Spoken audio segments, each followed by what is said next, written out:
2023 সালের ঈদ পরবর্তী দ্বিতীয় দিন। শহরের কোলাহল ফেলে গ্রামে এসেছে তিন বন্ধু, রাশেদ, অনেক ও সুলন। অনেক সরকারি অফিসের কর্মী এবং চরম যুক্তিবাদী, আর সুমন ব্যবসার কাজে যুক্ত। গ্রামের শীতল পরিবেশে দাওয়ার ওপর বসে চলছিল গভীর আড্ডা।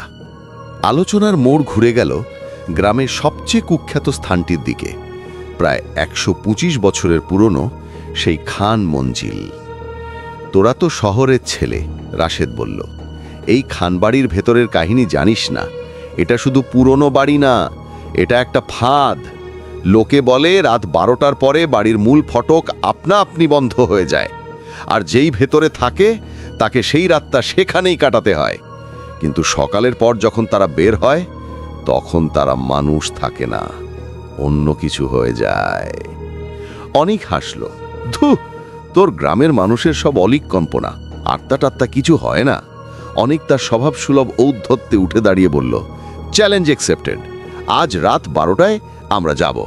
আমি নিজের চোখে দেখব কোন ফাঁদে মানুষ আটকে থাকে।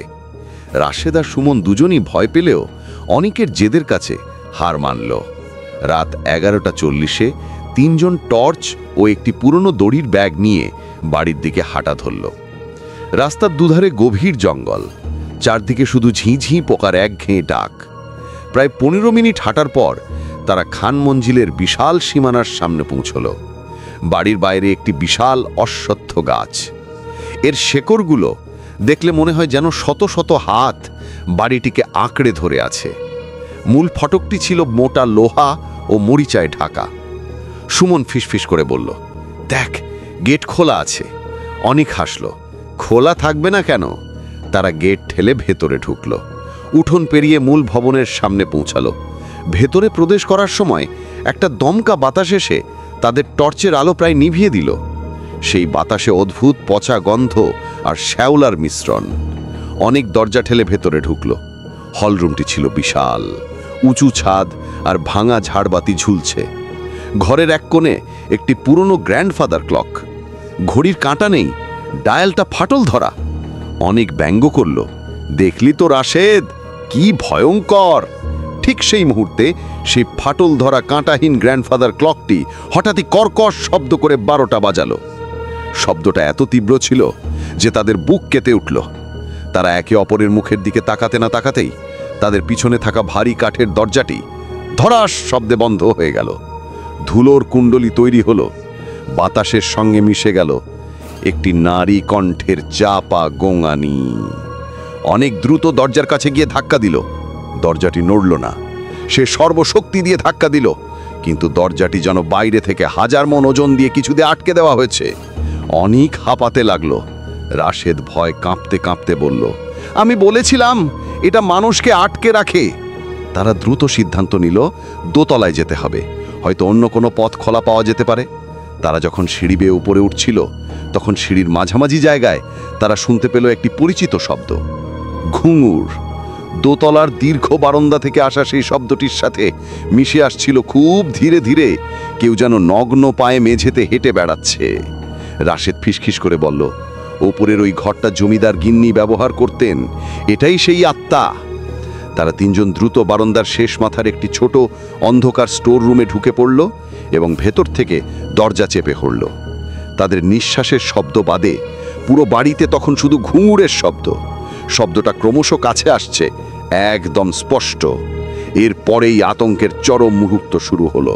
ঘুঙুরের শব্দ স্টোর রুমের দরজার ঠিক বাইরে এসে থেমে গেল। সঙ্গে সঙ্গে ঘরের ভেতরের বাতাস যেন কয়েকশো গুণ ভারী হয়ে উঠল। দরজার কাঠের হাতলটি ধীরে ধীরে ঘোরার শব্দ হলো। কেউ যেন দরজার অপর পাশ থেকে সাবধানে ঘোরানোর চেষ্টা করছে। সুমন আর স্থির থাকতে পারল না। সে ভয়ে চোখ বন্ধ করে হাতে থাকা টর্চটি জ্বালিয়ে দিল এবং দরজার দিকে ছুঁড়ে মারল। টর্চটি দরজার উপরের দেওয়ালে লেগে নিচে পড়ল, কিন্তু তার আলোটি তখনও জ্বলছে। আর সেই আলোয় তারা যা দেখল তা কোনোদিন ভুলতে পারবে না। একটি নারী মূর্তি, সে দরজার দিকে পিঠ করে দাঁড়িয়ে আছে।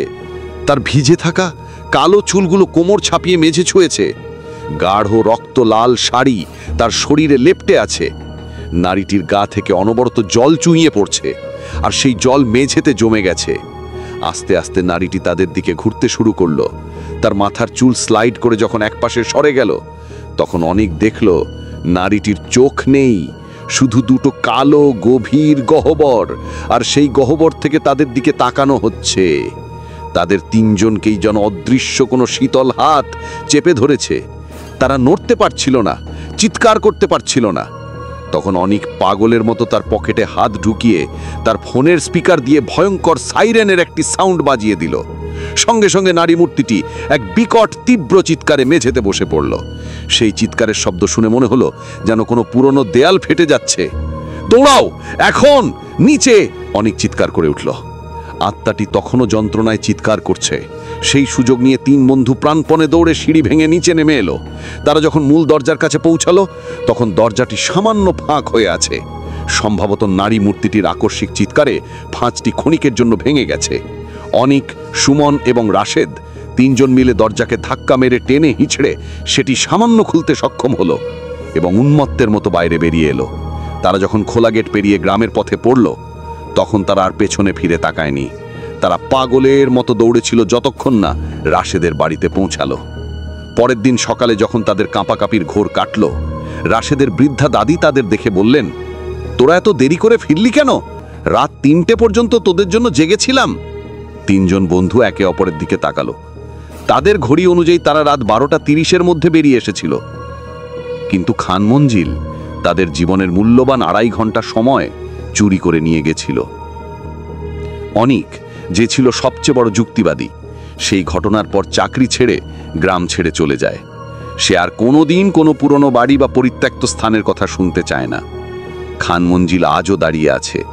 স্থানীয়রা বলে, গভীর রাতে মাঝে মাঝে সেখান থেকে সাইরেনের মতো এক বিভৎস চিৎকার ভেসে আসে, আর যেই বাতি বা ক্যামেরা নিয়ে ভেতরে ঢোকে, সেই আত্মা নাকি তার ভেতরেও তার জলের ছাপ রেখে আসে।